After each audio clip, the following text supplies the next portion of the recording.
Welcome to One Tired Teacher, episode 147, 3 Secret Tactics for Breathing New Life into Science in October.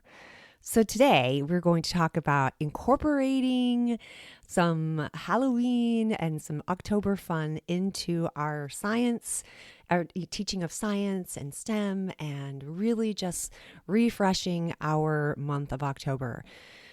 Because this can be a crazy time of year, and it seems like it is even crazier than ever.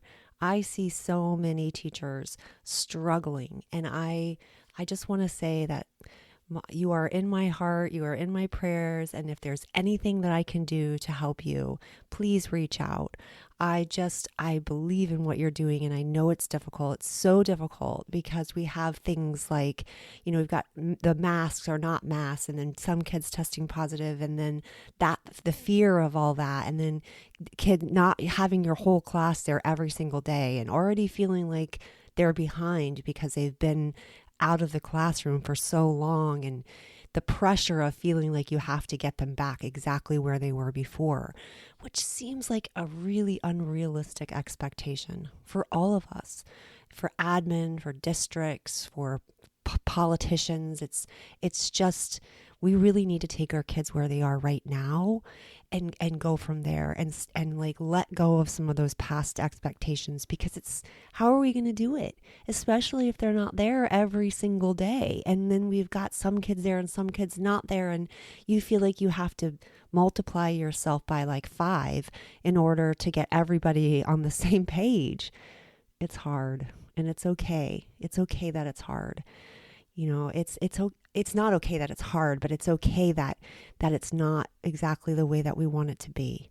That part is okay, and give yourself some grace, because what you're doing is massive. It's massive. It's important. It's necessary, and it's really appreciated. It's appreciated by this one tired teacher, even if you don't hear it enough. So today, let's talk about breathing some new life into our month of October. I hope you stick around.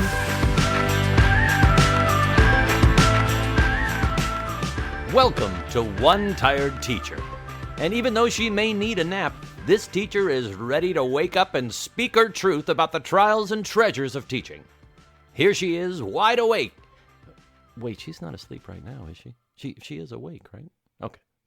From Trina Debery Teaching and Learning, your host, Trina Debery. Hey. Okay. Excuse me. So I'm still on the mend from this month of being sick, which has been crazy. So if you have that going on, then you've got, that's so hard too. I can't even honestly imagine right now being in a school and having to like deal with this excessive fatigue that I have, and like some lingering symptoms of brain fog, which has been massive, and coughing and congestion. And I really don't know. Like, I think I had COVID in the very beginning before we shut down, and it wasn't as bad as it was this time. And I had to go back to work. I didn't even know. This is before we really knew. So I went back to work probably way before I should have. And I was exhausted. Now, we went right into spring break and then we shut down. And so I don't think I felt like it took me that long to recover. But this time I can definitely feel that I need to, that I need to recover longer, like that my body needs to rejuvenate and like rest. So if you are feeling like that, then my heart goes out to you, because it's difficult. It's a long thing to recover from, and oh, goodness gracious. So I'm so sorry. All right. So let's talk about a refresh. So it's that time of year again, and fall has officially begun, even if that means you just have fall decorations in your house like I do in Florida. Like, it feels like we don't have fall. I feel like we skip right over fall. But I love the fall decorations, and I love to decorate my house. And so it's all decked out in fall decorations. And then maybe I'll add some Halloween things this weekend, and then I'll go back to like fall and Thanksgiving. And I like that. But yesterday, I even had a touch of winter come through the house. I know that sounds ridiculous, but I was upstairs working in my office upstairs, and I came down, and my new puppy Kobe, he's now 5 months, so he's been here for a little while. I came down and he had completely torn apart. My mom gave him this gator football, and it has like a rope and then a gator football and then a rope on the other side, so you can play like tug of war. He loves tug of war. And he had completely ripped apart the football part, which was like made of stuffing. So there was white stuffing all over the floor. It literally looked like it had snowed in my living room. And I'm like, Kobe.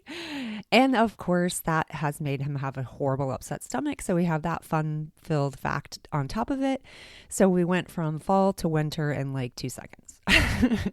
But anyway, okay. I love to incorporate holidays and seasons into my lessons because I think it makes learning more meaningful and relevant for the students. They kind of feel like it's that time of year. There's like a kind of a theme going on, and it just makes it exciting.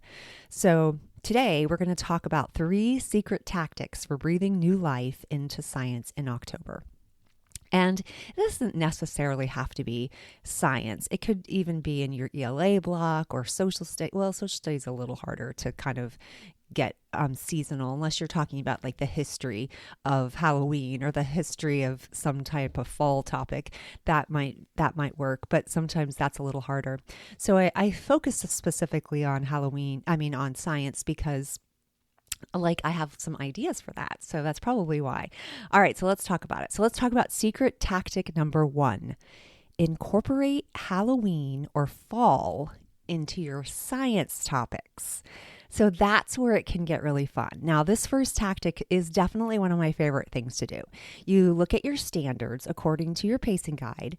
And if you're on my email list, you got my STEM unit pacing guide for I sent it out for several weeks in a row just to make sure that you got it. And if you were newly added to the list, I wanted to make sure that you got it. And it is a pacing guide for the entire year for 2nd grade. So, and it's a really good place to start if you're thinking about creating a pacing guide for your grade level and figuring out how to incorporate STEM and your informational text, like your reading block and things like that. So I hope you were able to grab it and use it, and I hope it helped. So if you are following that, you may see that at this time of year, we are focusing on matter. And we are observing and measuring objects in terms of their properties. We're including size, shape, color, temperature, weight, texture, sinking or floating. We're identifying objects as solids, liquids, or gases. We're investigating how materials can be altered to change some of their properties. So these are just some of the standards that we are focusing on at this time. Now, you look at your standards and what you should be focusing on at this time, whether it's push and pull or, force and motion. Like, what is it that you're focusing on? So once you know what you have to teach, then you're going to think about how you can throw in a Halloween twist. Now, I automatically think of pumpkins when I think about comparing different properties. I also think about goo and eyeballs and spaghetti for brains and green bubbling liquid. And I actually have created a Halloween unit all about matter with some really fun science experiments that have to do with matter. And then kids create a lab book as well to showcase their knowledge of matter, which I think can be really fun because then they have like a piece where they can discuss what they've learned and like showcase their learning. You can find that on my shop in TPT, and I'll link to it in the show notes if you're interested. It's really fun. I have this also in a Christmas theme, but I think the Halloween theme can be really, really fun. Anyway, so let's say your focus was on motions of objects, like in 1st grade. You could, again, use pumpkins or acorns or pine cones to demonstrate and describe the various ways that an object can move. You could even demonstrate the way that they change motion of an object by applying a push or a pull motion with these objects. You could even do this with like Halloween candy. Now, that would be fun. So, do you see how you can incorporate some Halloween fun into science? So, that's secret tactic number one, like kind of really thinking about your standards and how you could throw in some Halloween fun. Now, if you're completely staying away from Halloween because your school doesn't focus on that, or you've got kids that aren't allowed to participate, then you want to focus more on like the pine cones and the acorns and the pumpkins and the fall kinds of things and a cornucopia and maybe how much that volume that can hold. And there's some different things that you can do with fall, but just allow yourself to brainstorm some ideas with adding in the seasonal times of year. It makes it just a little more fun. All right, let's move on. So, secret tactic number 2, and that is to add on hands-on activities with Makerspace. You know how much I love Makerspace.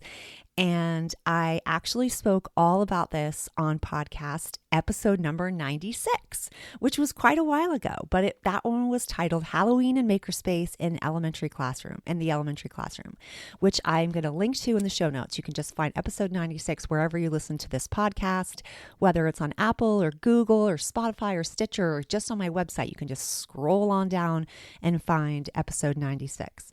So I talked a little bit about Makerspace and Halloween and how they go hand in hand with just the right literature to set the stage, and finding books that engage students and encourage students to think can be half the battle. The creation of the solutions is the best part. Like, that's the fun part. It's super fun. And I love to find just the right books to go with that. This episode takes a closer look at several different books that can be used in October for Halloween. Students work through literacy standards, and then they extend their understanding by having them work through the engineering design process by asking questions about the problems in the story and making a plan or a blueprint of possible solutions to the problem. And then you get the kids working on the creation of it. You may give them a challenge. You may give them specific materials. You may give them limited materials, maybe limited time even. Sometimes when we put those obstacles in the way, that makes it a little bit more challenging, and it gives our students the opportunity to work through productive struggle. So that's fun. We want them to test out their solutions. We want them to refine them as necessary, and we want them to reflect upon their solution. Remember, the reflection is a really important piece, even if we have to separate that into different days because we can't get that whole process in one day without taking a whole lot of time. But we don't want to leave out the reflection. It's so important. There's so much we learn in the reflection. Students also should have the opportunity to share and showcase their solutions. I love to have them do a little, almost like a museum walk or even a presentation on it, and they compare and contrast solutions. And this really helps students see how important iterations are in finding solutions that work best. We want students to ask questions about the problem and about possible solutions. We want students to use this inquiry-based learning to better understand how they can create a model of a solution. Another option is to take an already existing solution and revise it and refine it. So maybe you have a solution that already exists in the world to one of the problems in the story, and you think about ways that we could make it better, which this is really focusing in on the engineering standards. So that's something to keep in mind. Working through engineering standards and literature standards, it helps teachers justify Makerspace for administrators who are wondering if standards-based learning is occurring. Now, this seriously drives me crazy, and in an already stressful time as we are in right now, having to justify your teaching sometimes makes me want to scream. And I am okay, here's the evidence. You got it. Actually, in my Makerspace Thinking and Learning group, I just posted a SMART goal for Makerspace that I used last year with all the objectives and evidence and, all that stuff. And if you're in that group and you want to take that goal and use it, go for it, because, it always takes a while to come up with those ridiculous goals. I'm sorry, sometimes that feels like busy work to me. I'm fine with the research part of it because I like to learn new things. I think that's important, but sometimes when it feels like I'm constantly justifying, it makes me want to scream. So anyway, hopefully that helps you if you are in that group, or if you want to be, then come join it and grab that SMART goal. All right, I talk about several really fun stories in that episode 96 on Halloween and Makerspace. So you might want to check that out. I also have some really really fun Makerspace moments in literature that go with with some of those Halloween stories, and that is really fun, and it works through the kids through the process. It also gives you tons of activities to do for your literacy standards. So justification, just in case. All right, you can find that in my shop on TPT, Trina Debery Teaching and Learning. All right, finally, let's look at secret tactic number 3. This is a little bit more of what basically I just said, but this is introducing fun literature to hook students. And this is another one of my favorite strategies or tactics to use. I love to find Halloween books that can be used to hook students. And I do talk about several fun titles in episode 96. So I'm not going to get too involved on this episode, but if you want to hear more about those, then go check out episode 96. You can find that anywhere you listen to podcasts, as I said. The titles I reference are books that I have also created, those Makerspace moments in literature to go with them. And that totally takes care of planning for you. So if you want them, you can go grab them. The titles I discuss in episode 96 are I Need My Monster by Amanda Knoll. I love that one. I go into depth about what you could do with your literacy, your close literacy or close reading activities, and whether you get my Makerspace moment in literature or not, or you want to do it all on your own, which is totally fine too. I talk about some ideas for that. And then Something Pumpkin by Scott Allen. I think that's so fun. I love that the kids see pumpkins in such a different way in Something Pumpkin, and they are able to create crazy solutions to how you might use a pumpkin if you didn't have like a coffee table, or you didn't have, I don't even know why that just came to my head, but we think about like how we could use that material if we didn't have other materials, and what we could do with that, like how we could use it, to as a solution that already exists. Like maybe it's an iteration of a solution that already exists. It's also kind of a rhyming book, so it's a little off in some spots, but it's like it does make that more like a more fun kind of activity. But it's not like a simple rhyming. So I wouldn't even say kindergarten would even understand it. I actually think it would be, second grade, I would read it in second grade, because they would understand. There's a little bit more depth to the poetry type of writing in this than there is in like just a regular rhyming book. But speaking of a simpler one, this is The House That Monster Built by Steve Metzger. This is really fun for kindergarten because it kind of goes off, this is the house that Jack built, but this is the house that Monster built. Monster is trying to build this house. And I talk more about that in episode 96, so I'll let you listen to that. And then the fourth one I go through is Skeleton for Dinner, which this is one of my favorite ones by Marjorie Culler. Excuse me again. And I think that is, that's one of my favorite because it's like a play on words. Skeleton for dinner, it sounds like you're going to eat skeleton instead of have skeleton come, or have people over, or have skeleton over for dinner. So and like, I think you have to be a little bit older to get that too. But I just think that's a fun one. And I do lots of really good close reading activities with that. And then we end up creating a solution for skeleton. Now, in that makerspace, I feel like we ended up making skeletons, but you don't have to do that because you don't want it to be too craft-like. You don't want everybody's to end up exactly the same. I think there's a lot of science that you could bring into creating a skeleton and looking at different bones and things like that. But I also, at the same time, I want it to be different I want it to be more open-ended. So just keep that in mind. So I also talk about more Halloween books to use in your classroom next week on the podcast. So I'm going to jump into some more titles that I just recently purchased, and I'm excited to talk about those. So stay tuned. We'll talk about that next week. And I hope that gives you a jumping off point, maybe refreshes October just a bit as you're planning for that. And being really graceful, or giving yourself lots of grace. That's the other thing. So be sure to listen to episode 96 for the full details on Halloween and Makerspace. And speaking of Makerspace, my free Makerspace Masterclass replay is available for viewing.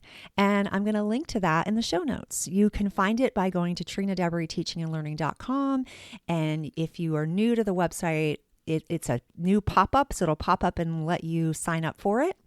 Or if not, then it will take you to the page if you just use the menu, and it will it'll like allow you to sign up for the replay, and then you will get that.